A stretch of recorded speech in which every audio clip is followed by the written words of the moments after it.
Sorry mga idol, naputol tayo. Ito, ituloy natin. Sana pagdating ng araw mga idol, mabago yung sistema ng bansa natin. Sana merong politiko na tatakbo dyan sa Senado at sa Congressman na isusulong o anti-corruption o mag-usa para sa mga mapatunayang nangungurakot sa gobyerno para kahit papaano mabawasan yung korupsyon. Tsaka yung mga panahon ng kampanya mga idol, sana magkaroon din ng batas na ipagbabawal yung suborno ng mga businessman. Pagbabawal na tumanggap pag napatunayan ay bibigyan rin ng parusa, matanggal sa pwesto, ay mababawasan din yung mga red tape sa gobyerno.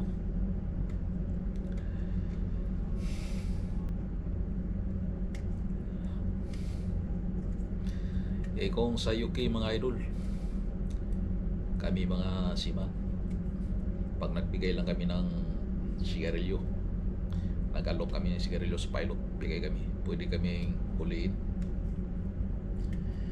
dahil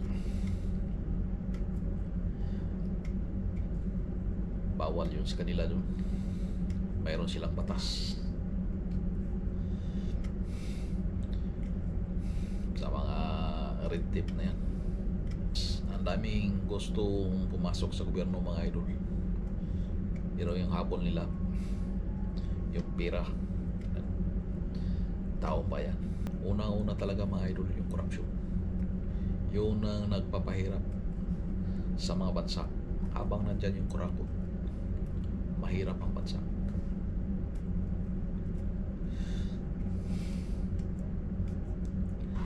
Kahit na mabawasan lang, ma-minimize lang natin yung corruption, okay, sapat na yan mga idol.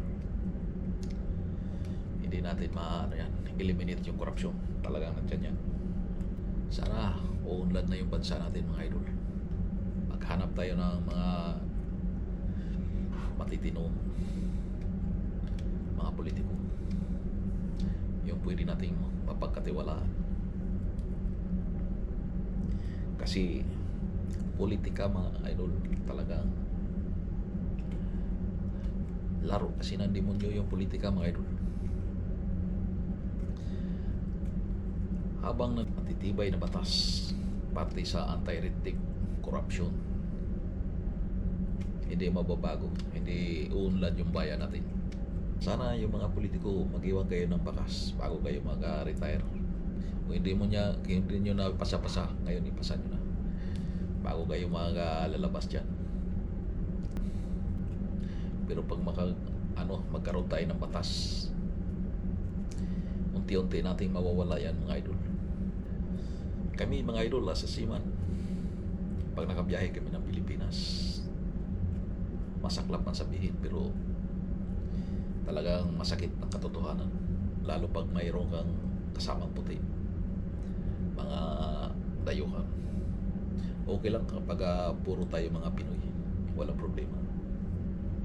Pero pag may kasama tayong puti, talagang nakakahiya mga idol.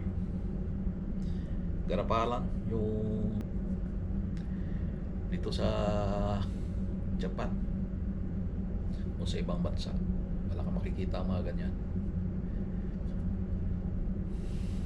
Normal lang naman yan mga idol, pero yung magbigay tayo ng mga sigarilyo sa piloto, normal lang yan na magbigay tayo mga authority. Pero yung talagang hingian tayo garapalan, lalo na yung mga kahit tayo mga Pinoy nga bumaba tayo sa Manila Bay dati, bababa tayo sa dyan Talagang harap-harapan mga idol. Hingian tayo dyan. Pag hindi tayo magbigay, bubuksan yung mga bagahe natin.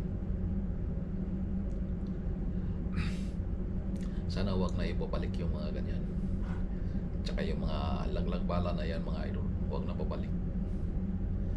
Kasi nagbago na rin yung administrasyon.